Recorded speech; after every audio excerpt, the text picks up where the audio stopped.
Clint wants to raise Hello, Kurt. Hello. Fuck you!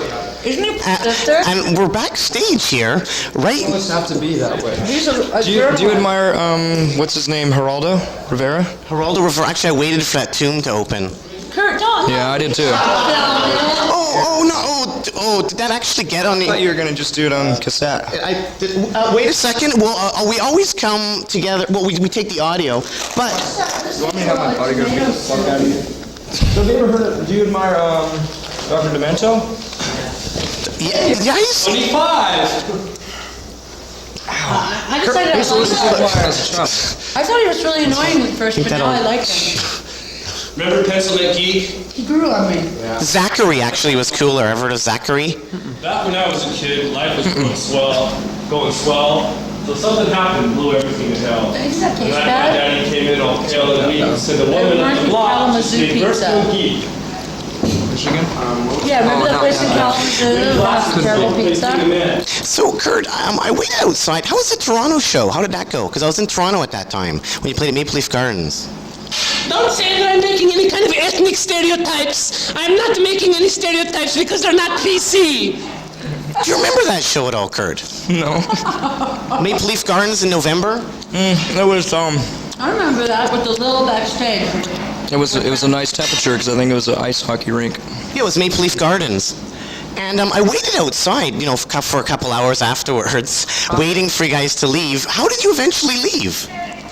My limousine and cop escort. Did you leave pretty early? Because they brought out, the prop out, and then, I kept on waiting, and then I saw a little minivan pull out, and I thought a guy hulked over the back seat. Was that you? Did you wait 2 hours? Or did I wait there for nothing because you'd already left? Bam, we did. I just remember leaving pretty much right after the show, within about 20 minutes or so. I met one of the guys from The Kids in the Hall, Scott. That's right, Nice we were person. mingling with famous people. They never talk to hacks like you. Fuck no! And once They're you, of on course, push TV your way every in. night. On Comedy Central and on the Canadian TV, and they know Lorne Michaels. I got to meet Lorne Michaels and Don Pardo and everybody because we're famous people. During the 1960s, Kurt, there was a big punk scene, as you realize, in Northwest. The Sonics, the Wailers, I hate the Sonics. They're stupid. the Bootmen, the Wailers, and all those other bands. And I was reading that your good friend Jesse Reed, his dad, played in a surf band that released a surf record.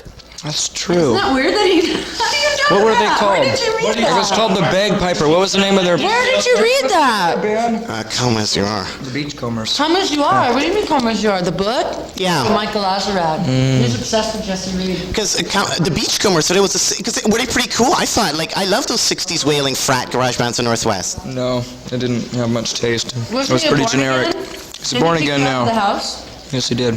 He tried to revive me for a while. They also said in that book that your Uncle Chuck was in a garage band too, and he released records, or did he release anything? No. He's got married. Really? She put out a single. She financed her herself. She's a country and western born-again Christian. And my Uncle Chuck was in a couple of bar bands. They just played covers like Green's Clearwater. He had a lucite drum set. He was left-handed, and he wasn't very good. Is that Chuck with the red hair? Is that Chuck that's gay? No. Is it the one that we went to Christmas? That one, Chuck? The nice one. With the son that has your cousin who has the other band? Although he went to jail one time for exposing himself. Green from Bellevue. That's his cousin's band. Did you first meet Courtney, and this is Courtney Love, I've heard, because we're here in Canada, Vancouver, BC, Canada, I heard a rumor, I think I might have read it in Interview magazine, that Kurt and Courtney first met at a Stop, that's right. did you first meet at a DOA gig in Portland, Oregon? So there is really a Canadian connection there. Wasn't it Noise? No. It was one of our shows. It was our show. It was my show. I played with DOA a couple times. I don't remember where. But was that, so a Canadian connection, a Canadian band, has something to do with Kurt and Courtney? Yes. I don't remember which show it was. I was too drunk. Me too. Do you remember your first time in Canada at all, Kurt? No. I might have been a small child. I visited some gardens. We went across on a ferry. Vancouver. Butchart Gardens? Right. When I was a small child. That's actually where No Means No are from. And the Neos, a legendary speed band. And if it wasn't for Neos... Victoria. Yeah, that's what I say. You have a Canadian nanny, another Canadian connection. We like BC. We don't like the rest of it so much. What is her name? What is your nanny's name? His name's Mike. And does he have a girlfriend? Jessica. Yeah. I think she might be from Vancouver too, She's right? from Minneapolis. From What'd you say, Chris? She has that fancy, you know that fancy that's called Hit It or Quit It? She's like a riot girl person. She's like 15. No, Chris here. Chris, come over here for a moment. This is Chris of the rock and roll band Nirvana. Now, Chris, you worked earlier in your life in Taco Bell. Mm-hmm. Do you realize there are no Taco Bells in Canada? Good for you. Actually, at least in BC? There's no Mexicans in Canada. Actually, there's one in Alberta. There's some in Alberta. That's right. So, do you think that's contributed at all to the growth of bands in BC that we do not have a Taco Bell? Is this a good or a bad thing? I don't know, man. Canada can be ethnically diverse, which is beautiful. Part of the thing and stuff, but judging Actually, you look like a Doukhobor when you put that thing on. Doukhobors are awesome, man. They're awesome. They're anarchists. Did you go? Are there still Doukhobors around? Yeah, there are. Yeah, I'm really into the Doukhobors. They used to run around naked, and they were from Russia, right? Yeah. And they had their anarchist colony. And it was, How did they go under? I forgot. I think there was some riots and stuff. They're still going strong. And they're I'm the next Doukhobor messiah. So you can tell by the way I spit food out and the way it's caught in my mouth. And they're from Canada too. Another Canadian connection. On page 226 of Come As You Are, Michael Azazard quotes Canadian rocker Sloan. I don't know who they are. Jackie's boyfriend, Jackie Ferry, remember? If I was your dad, I'd whoop your ass. Remember the guy Jackie was the Sloan Band? They're on our label. They're called the Sloan Band. They're from Halifax. And they're quoted in your book. Are there any mistakes in the Come As You Are book? I don't know. Because I noticed on page 226, in reference to the Deep Six comp, except for the art rock You Men, all mix varying amounts of punk, 70s style hard rock, and proletarian heavy metal into a crude but effective musical mongrel. You Men, art rock? I would say so, yeah. I thought they were cool punk rock, sort of cool 60s sort of garage sonic-y. Punk, all art punk birthday party, scratch ass. It was art rock. Did you ever see them live? No, I didn't. I did buy the Step on a Bug, no, the Dig It Baby, Dig It Baby, Dig It, a whole single. The fact. That was years after they had been a band and been playing around Seattle for a really long time. I would classify them as art rock. Classic art rock. I knew they were cool, actually, when I saw Tom Price, a picture of him when he played at the Commodore, when he backed up the Cramps, he had tape over one of his guitar knobs. I thought they were cool when I saw one of them walking down an alley, and I thought he was cute. And also, The Mustang. He was one of the first people I've ever saw play They wore Mustang. trench coats. There were two of them. Me and Kat were like, we should move here. That guy's cute. They were cute. Yeah, they were like cute guys and kind of cool.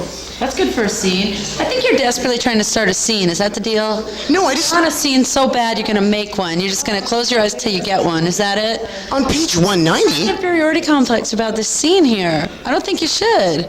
no, I'm not. I'm just saying, on page 190, the Teen Spirit in bracket video shot for a modest $33,000.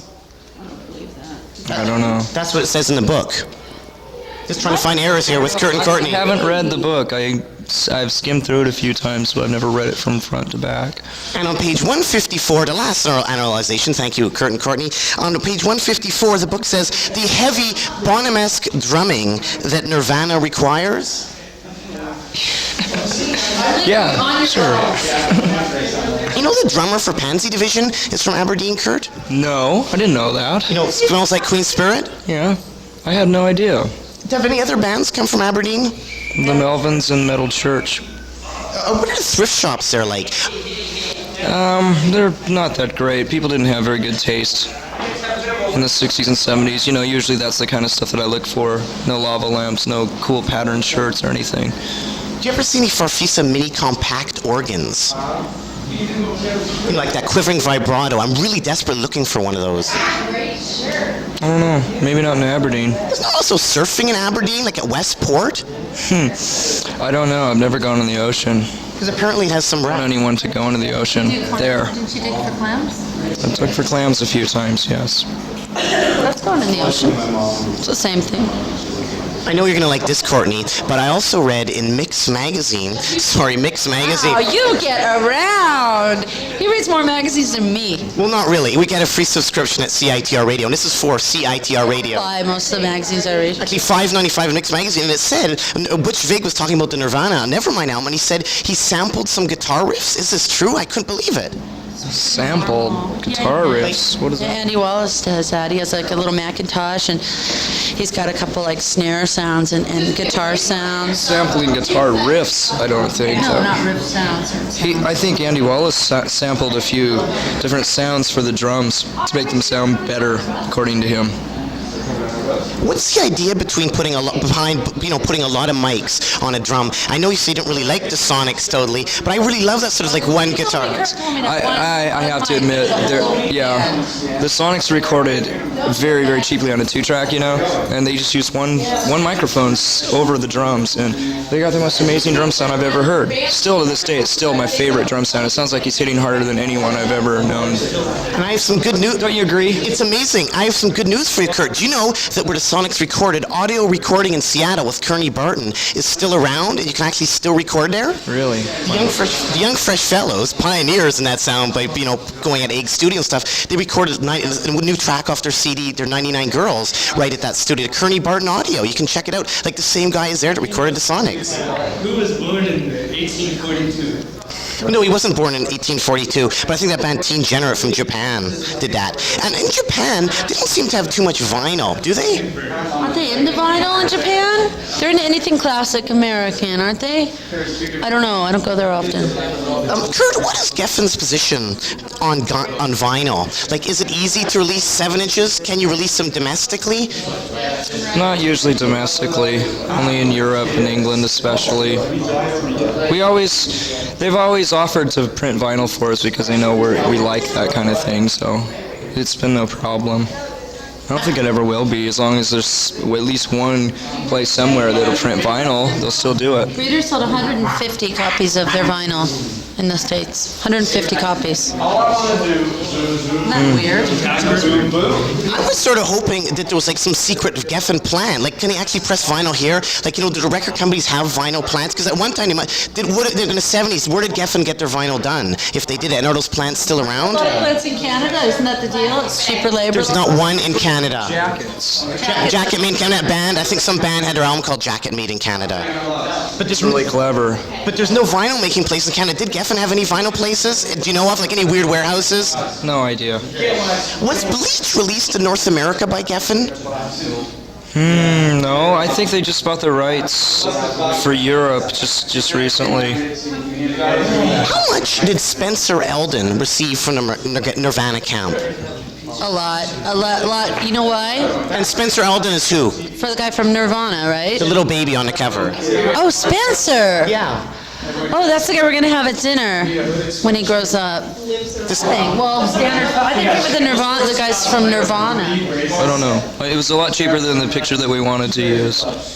What's PA equipment like in South America? Tonight I noticed you had quite an extensive PA, and it sounded, I thought, really good. What's PA? What are pathetic asshole. what is the PA like in South America? What are they like? What are the tech crews there like? TV.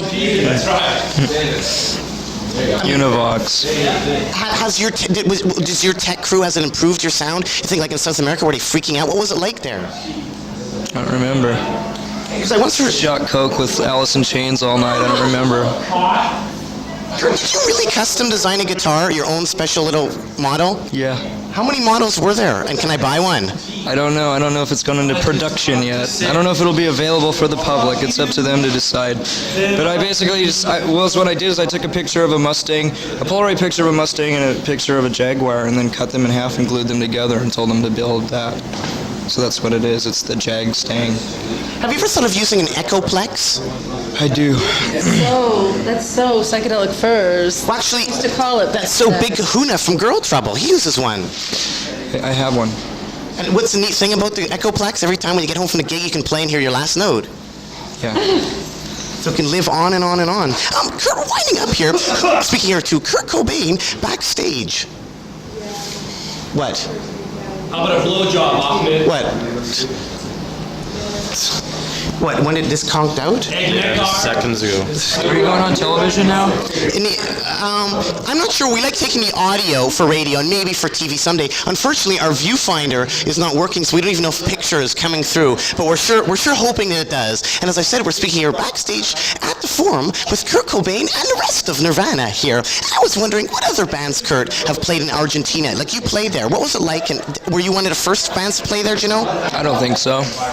I've heard that Skid Row played there. Have any other melodic punk bands played there? I do not know. We played with the Chili Peppers that night. Ever heard of the Canadian band Saga before? Yeah, I think so. Are they a pop metal band? I think they played in Argentina. Kurt, what did you think of the last Flipper LP? Okay. What were Bjorn Again like from Europe? Wonderful. Uncanny. Amazing. They looked exactly and sounded exactly like ABBA. Are they better than Rain, a tribute to the Beatles? I've never seen them. They had a big center spread in a rocket. Have you ever going to get Screaming Jay Hawkins to try to back you up again? We tried, but it fell through. I would like to try again. Anybody else cool that you can think you're going to bring with you and back you up? Like, I was thinking The Sweet maybe, and get Kurt Bloch to guest on guitar? That wouldn't be too hard, would it? No, or Village People would be no problem. Anybody else you've been thinking of? Well, those are two that just ran through my mind. No, not really. Buzzcocks. We've had some amazing bands play with us on this tour. We had the Boredoms, the Meat Puppets, and gee, who else? Jawbreaker. But no Bonham or Quiet Riot or anything? Not yet. Courtney said... Playing at the Riviera Steakhouse in a couple of years. Courtney said that Geffen, Kurt, made $55 million off you, and you guys... I was quoting the Wall Street Journal. And you guys only got $1 million. Where did the money go? To Geffen. It's always been. I explained that to you. It's like a white guy giving a black guy a Cadillac. I walked into David's room one day and I said, "Listen, man, I feel like I'm getting ripped off." And he said, "Look outside. There's a Cadillac for you." And I took it. And then I just forgot all about trying to get my royalties from him. And it turns out the fucking Cadillac was rented. Can you believe it? If Nirvana has total control, Kurt, I was wondering slightly about ticket prices for gigs. Is there any way to make tickets and t-shirts universally the same, i.e. $10 to get into the gig and $10 for a t-shirt? No. Unless you're Fugazi. Has any band ever tried that before? I mean, on a major label, because you have perhaps more control over what's going on. You could maybe, because you guys are playing a cool place tonight, like it's small, it's not a big coliseum. I don't know. Really. Nardwuar, it's really expensive. It's really expensive to bring your own PA system and lights and stuff. You barely break even. And Kurt, what was it like doing the soundtrack to the Touchables here?